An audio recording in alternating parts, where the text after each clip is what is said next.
Hi, welcome back to our channel. இன்னைக்கு நம்ம பார்க்க போகிறது டாடா ஏஸ் கோல்டு தான் பார்க்க போகிறோம். வண்டி பார்த்த உடனே தெரிஞ்சிருக்கும், ரொம்ப வித்தியாசம் இருக்குது. இதோட ஃப்ரண்ட் போர்ஷன் வந்து ஃபேஸ் லிஃப்ட் பண்ணியிருக்காங்க. அதாவது மாடிஃபிகேஷன், அதாவது ஸ்டைலிஷாக இருக்குது. டிசைன் எல்லாமே மாடர்ன் ஸ்டைலுக்கு ஏற்ற மாதிரி தான் கொடுத்துருக்காங்க. இன்டீரியர்லேயும் அதே மாதிரி நிறைய மாற்றங்கள் இருக்குது. வண்டியில் முக்கியமாக சொல்ல போனால் நம்மளோட டிரைவர் சீட்டு கம்ஃபர்ட்டாக கொடுத்துருக்காங்க. ஹெட்ரெஸ்ட்டோடு வந்துடுது. சாய்வாக இருக்கனால அதிக தூரம் பயணித்தாலும் டயர்ட் இருக்காது. முக்கியமாக இந்த இன்ஸ்ட்ருமெண்ட் கிளஸ்டரில் நிறைய டீட்டெயில்ஸ் இருக்குது. அதுவும் ஈஸியாக இருக்கும் பார்க்குறதுக்கு. ரியர் பார்க்குற மாதிரி இருக்குது. லோடிங் ஏரியாவையும் பார்த்துக்கலாம். ஸோ என்ஜினை பொறுத்தவரை 2 சிலிண்டர் என்ஜின் தான் கொடுத்துருக்காங்க. 702 சிசியில் இருக்குது. இந்த என்ஜினை பொறுத்தவரை கம்ப்ரஷன் இக்னிஷன் DI டைப் என்ஜின்னு சொல்லுவோம், டைரக்ட் இன்ஜெக்ஷன். பவரை பொறுத்தவரை 16.17 கிலோ வாட்டில் கொடுத்துருக்கோம். அப்புறம் மோடு 12.5 இது மாதிரி 2 விதமாக இருக்குது. சிட்டி மோடுக்கும் அந்த மாதிரி கொடுத்துருக்காங்க. இப்போ ஏன்னா எக்கனாமிக் மோடு எல்லாமே இந்த வண்டியில் இருக்குது. டார்க் 55 நியூட்டன் மீட்டர் இருக்குது. கிரேடபிலிட்டி நல்லாவே இருக்குது.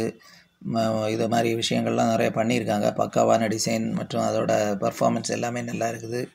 கிளச்சை பொறுத்தவரையில் single plate try friction diaphragm clutch தான் கொடுத்துருக்காங்க. கியர் பாக்ஸு இந்த டாடா ஏஸுக்கு உரித்தான GBS G65 டைப்பு கொடுத்துருக்காங்க. மேனுவல் ஸ்டியரிங் தான் இருக்குது. இது வந்து 65 கிலோமீட்டர் ஸ்பீடு போகிற மாதிரி லிமிட் பண்ணியிருக்காங்க. அதாவது நல்ல பவர்ஃபுல் என்ஜின், அதே மாதிரி நார்மலாக சேஃபாக போகக்கூடிய ஸ்பீடு தான் கொடுத்துருக்காங்க. பிரேக்ஸ் வந்து front brake, disc brake, rear drum brakes கொடுத்துருக்காங்க. சஸ்பென்ஷன் அதேமாதிரி rigid axle with parabolic leaf spring இருக்குது. சஸ்பென்ஷன் ரியரை பொறுத்தவரை live axle with semi elliptical leaf spring இருக்குது. இந்த மாதிரி நிறைய விஷயங்கள் பார்த்து பண்ணியிருக்கனால வண்டியோட பர்ஃபார்மன்ஸும் அதிகரிச்சுட்டே இருக்குது. நாளுக்கு நாள் இதோட குவாலிட்டி வைஸில் இம்ப்ரூவ் ஆகிட்டு தான் இருக்குது. டாடா மோட்டார்ஸை பொறுத்தவரை நம்ம இந்தியன் ரோட்ஸுக்கு ஏற்ற மாதிரி நல்ல செக்மெண்ட்ஸ் வண்டிகளை உருவாக்கிட்டு இருக்கிறதுல எந்த சந்தேகமும் இல்லை. நமக்கு அது மட்டும் இல்லை, இது வந்து நல்ல பர்ஃபார்மன்ஸ் கொடுத்துட்ருக்க வண்டி தான். வெயிட்டை பொறுத்தவரை க்ரோஸ் வெயிட் 1685 கேஜியில் கொடுத்துருக்காங்க. பேலோடும் அதே மாதிரி தான் 750 கேஜி இருக்குது. ஃபியூல் டேங்க் கெப்பாசிட்டி நல்லாவே இருக்குது. 30 லிட்டரில் கொடுத்துருக்காங்க. வண்டியோட இன்டீரியர் எக்ஸ்டீரியர் எல்லாமே பார்க்குறதுக்கு ஒரு அட்டகாசமான வண்டியாக தான் இருக்குது. வண்டியோட லுக்கு மட்டும் இல்லை, அதோட பர்ஃபார்மன்ஸும் நல்லா இருக்குது. நல்ல லாபம் தரக்கூடிய மாதிரி தான் டிசைன் இருக்குது. கம்ஃபர்ட்டை பொறுத்தவரை பஞ்சமே இல்லை.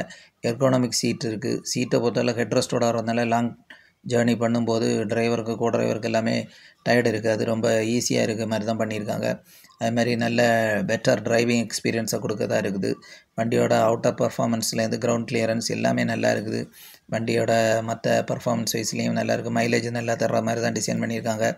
நல்ல பவர்ஃபுல் பேட்ரி கொடுத்துருக்காங்க. பிக்கப்பை பொறுத்தவரை 2 சிலிண்டர் 702 டர்போ சார்ஜடு என்ஜின் இருக்கனால நல்ல பவர் இருக்குது. அப்புறம் ஹை டார்க்கை கொடுக்குது.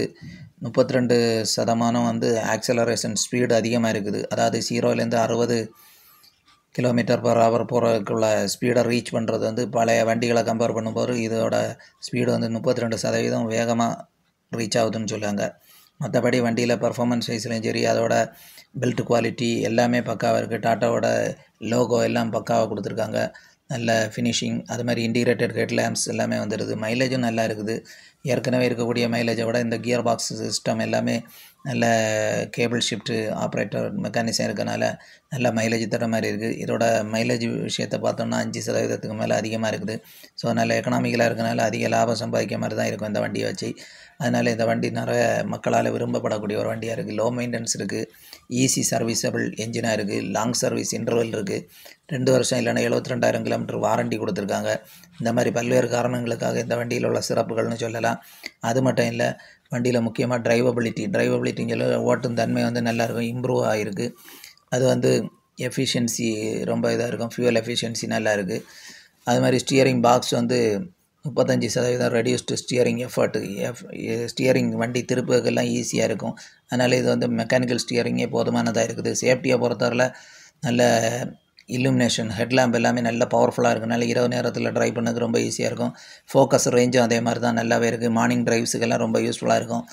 அதே மாதிரி பார்த்துட்டோன்னா வெஹிக்கிள் டைமென்ஷன் சொன்னால் லென்த்து 3800 mm இருக்குது. விட்த்து வந்து 1500 mm இருக்குது. ஹைட்டை பொறுத்தவரை 1845 mm இருக்குது. வீல் பேஸை பொறுத்தவரை 2100 mm இருக்குது. ஃப்ரண்ட் ட்ராக் வந்து 1300 mm இருக்குது. ரியர் ட்ராக்கை பொறுத்தவரை 1320 இருக்குது. கிரவுண்ட் கிளியரன்ஸ் 160 இருக்குது. மினிமம் டேர்னிங் சர்க்கிள் ரேடியஸ் வந்து 4300 mm. இந்த மாதிரி நல்ல டைமென்ஷனோட வந்திருக்கனால வண்டியோட பர்ஃபார்மன்ஸும் நல்லா இருக்குது. டிரைவர் சீட்டு வந்து டிரைவர் +1. DEF tank 12.5 litre. இந்த வீடியோ பிடிச்சா லைக் பண்ணுங்கள், ஷேர் பண்ணுங்கள், சப்ஸ்கிரைப் பண்ணுங்கள். தேங்க்யூ.